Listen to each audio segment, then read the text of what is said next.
দর্শক, আজকে খামারের মধ্যে বড়শি পাতলাম ছিপ মাটিতে গেড়ে, দেখি কোনো মাছ আটকাইছি কিনা। এ আমাদের ছিপ আর ফিশিং রড, যেটাকে বড়শি বলা হয় গ্রামের ভাষায়।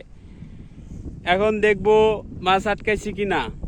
নাড়াচাড়া করতেছে, ও মাই গড, নাড়াচাড়া করতেছে, জানি না কি অবস্থা, আল্লাহ ভরসা।